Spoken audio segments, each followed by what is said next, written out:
Olá, nono ano, tudo bem com vocês? Nós vamos dar início falando sobre o tema, sobre o futurismo, tá bom? Então, mas nós vamos antes dar uma repescada no capítulo 1 e 2, que fala sobre os impressionistas. Então, nós aprendemos sobre alguns pintores que seriam conhecidos como impressionistas e foram os primeiros a romper com algumas regras, algumas normas da pintura considerada tradicional no século XIX.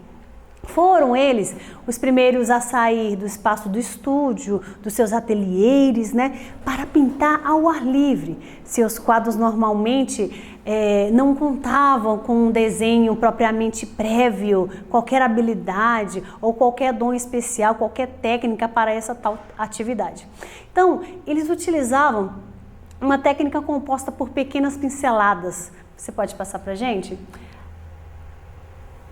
Augusto Renoir é um dos artistas impressionistas, Então eles contavam com essas pinceladas, utilizavam uma técnica composta de pequenas pinceladas de tinta que registravam então a incidência da luz, vocês podem ver na imagem. Então essa luz era sempre sobre um objeto, tema a ser pintado, desconsiderando a verossimilhança. Para os impressionistas, a investigação mais uma tela impressionista, tá, pessoal? A investigação deles era pictória, tinha um caráter sensorial, principal baseada na capacidade visual humana. Portanto, era uma investigação a respeito da experiência, do olhar, sobre o reflexo, das cores em uma superfície. E esses artistas também, eles investigavam, investigaram temas, técnicas que foram de fundamental importância para boa parte das obras de artes e para os movimentos surgidos naquele século XX. Os expressionistas, pode colocar mais uma, isso, não aquela, isso. E foi uma das primeiras vanguardas, o expressionismo, o termo expressionismo, foi uma das primeiras vanguardas europeias que teve dois centros diferentes. Foi o centro representado por um grupo de artistas na França que em 1905 recebe o nome de o quê? Fauves, que significa feras. E o outro era representado por um grupo de artistas na Alemanha conhecido como Die Brücke, que significa também a ponte ou simplesmente expressionistas. A principal característica do movimento fauvista foi a utilização de cor pura, a característica presente na chamada art knife, essa que vocês estão vendo, essa daqui, ó. Lembra tema infantil, muitas cores, muitos bonequinhos, lembrando aquele desenho bem singelo. E outro representado por um grupo de artistas na Alemanha, também conhecido como Die Brücke, a ponte, ou simplesmente impressionista, como havia dito, A principal característica desse movimento, chamado movimento fauvista, foi a utilização, sabe de quê? De cor pura. Não se misturava as cores, ou seja, não tinha misturas, de modo a delimitar, dar volume, relevo, não trabalhava perspectiva na obra, era uma coisa bem singela mesmo, bem leve. A arte fauvista, ela busca levar o humano ao seu estado natural por meio de uma estética, vamos dizer, primitiva. Então chamamos de primitivista. Tal qual o estado de pureza das criações infantis. Essas características também estão presentes na art knife. E a arte da espontaneidade, da criatividade autêntica, do universo particular, que lembra até tema infantil, que eu falei para vocês. Então, já os cubistas, passa para a gente um, por favor. Já os cubistas, eles passaram a representar objetos com todas as suas partes no mesmo plano. É como se eles estivessem abertos e apresentassem todos os seus lados no plano frontal em relação ao espectador, a quem está observando.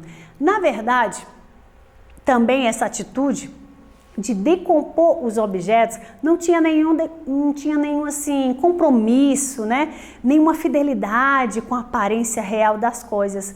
Então o pintor cubista, ele tentava representar os objetos em 3 dimensões, numa superfície plana sobre formas geométricas, com um predomínio, sabe de quê? De linhas retas. Então, o cubismo, ele se divide em 2 fases. Vamos ver a primeira delas.